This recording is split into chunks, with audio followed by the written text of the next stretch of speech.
Hi, this is Daniel Vela for Alter Ego Entertainment. Today we'll have a chat with an amazing band, or at least one of their members, KONGOS. I have Johnny on the phone. Hi, Johnny. Thanks for the call. How are you doing today? I'm good, thanks. Good to be talking with you. Excellent. So you guys excited about coming to Mexico City? Yeah, ever since we came the first time in 2014 for Corona Capital, and we've been trying to get back as quickly as we can. Unfortunately, it took more than 2 years, but we are so excited now to be coming back to play our own show also to our fans and to those people. Right, I see.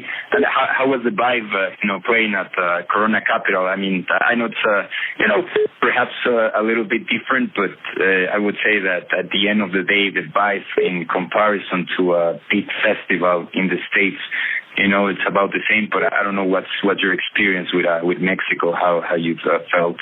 Well, I'll tell you that we played Corona Capital, and the next day we went to go play Austin City Limits in Austin, Texas, which is, one of the big festivals in America.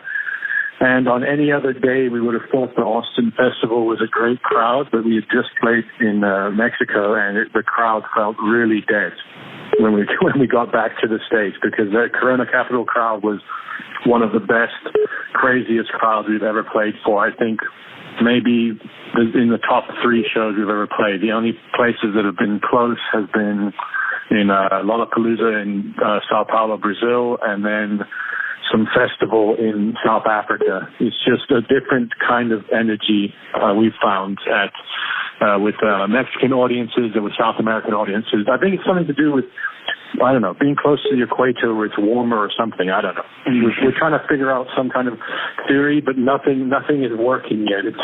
It's much more fun to play in those places, we find. Right, I see. Well, I mean, to be honest, we're not that familiar with South Africa, and especially the music, the culture. We just we know bits and bobs from there. And I don't know if you know or heard about this movie, which I'm sure, or the documentary about Rodriguez, this American guy that was probably very famous in South Africa. So I mean, I don't know if just the way that we were able to see the documentary, or what we could tell about it. How would you describe the South African music scene? Well, the thing about the South African music scene is it's very, very diverse, because it's influenced a lot by European music, so there's a lot of techno and house music there. And then obviously American music influences everywhere in the world. But then there's also all of the local music there, from varieties. There are 11 national languages in South Africa, 11 official national languages. So you can imagine it's incredibly diverse there. So you have music from all different tribal influences. You have music now that's kind of hybrids between American hip hop, but then they've got the rap is being done in Zulu or Xhosa, of the native languages, and it's just there's special music in South Africa. It's a young country, or at least it's a young country in terms of the modern democracy. So it has this young energy that we've not experienced many other places. So the music is very exciting and just very happy, uplifting music. I mean, I would say, generally speaking, at least the impression that we have is Africans tend to be very, very positive and high energy, very happy, right? Yeah, I mean, I haven't traveled all around Africa, but I can tell you in South Africa, you will meet some of the nicest people that you will meet. There's an openness and a generosity that is not found many other places in the same way. I see. So perhaps would you reckon African and at least South Africans and Mexicans? Do you think they would relate? You feel sort of the same kind of attitude, the same vibes? I think at least on the music festival front, they would. Like I said, they're the only people that can compete with each other on a energy front that I've seen. Like I said, Brazil, Mexico, and South Africa have just been the only crowds on that level of energy. So yeah, definitely a lot of common ground. Right, I see. So, I mean, regarding the band, all of you are brothers, correct? Yeah, that's correct. So, I mean, what was the influence, in this case, of your father? It's John Vela. I think I might have lost you. Oh, can you still hear me? Okay, perfect. Okay, so basically what I was asking you is, what was the influence in this case of your father? I mean, I know he was a famous musician. It's John Theodore KONGOS, right? So basically in your music formation, I don't know what can you tell me about it? Well, obviously he was a huge influence on us because he taught us from when we were young children to play music, and but equally as important was his music collection and what we listened to because of his collection.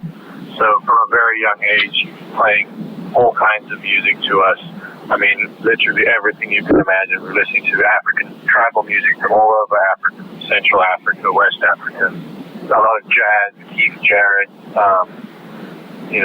Miles Davis, and then all the obvious influences. I think everyone listens to the Beatles, Rolling Stones, and all that, and classical music. And so we listened to so much music that I think when we started to write, not from one set of influences, it was from everything that found a weird way to mix up and become this mix match that we have now for the sound of Congos.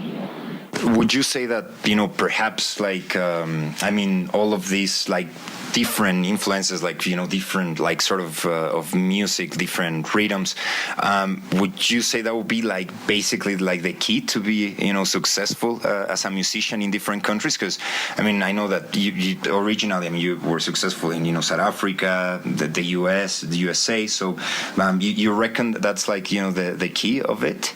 I think that plays an important part because our music really has yielded to people from different countries because that's what we were listening to.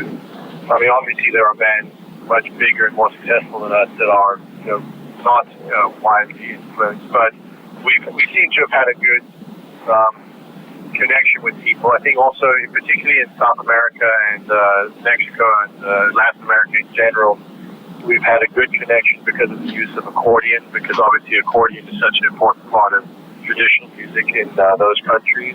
And in fact, it's an important part of most traditional music around the world, even in most of Europe and in South Africa itself. So I think people have connected with that, whether it's cumbia from Colombia or whatever, it's always had that accordion in it. So I think when people heard our version of that, familiar sound, even though it was different. Right, I see.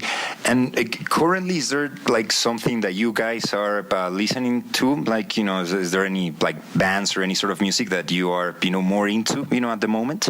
I've not been listening to a lot of bands lately. I've been listening to a lot of old classical Russian piano music, like Alexander Scriabin. Kind of jam out in your car music, but that's what I've been listening to a lot of lately. We're always listening to a band called Dinariwen. I think we mentioned this probably in every interview. Is this band from West Africa, from Mali. It's a very weird mixture of blues music, but from a perspective of Mali, and that's one of our favorite bands on every playlist we ever put together. I see.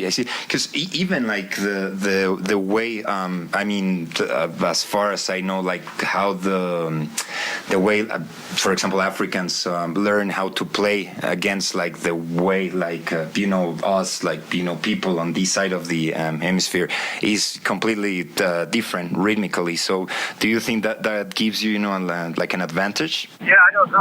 I think when you listen to real African music, you hear the difference between us. Our band version of it, and real, authentic African music. I think there is a difference between the way different cultures learn music, and I think there's an advantage for anyone to try to understand music from Africa because it has something that Western music doesn't have, and obviously vice versa.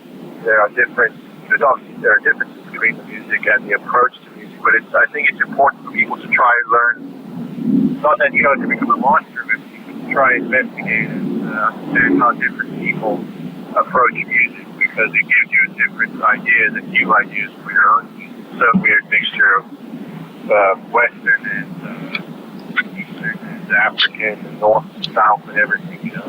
Right, makes sense. So finally, what can your fans expect from this upcoming concert? Well, I think this is the first time we'll be able to play our full set, so we're very excited, because when you play a festival, it's a very short, 45 minutes at most set. So we kind of play all the obvious songs, Come With Me Now, I'm Only Joking, all that.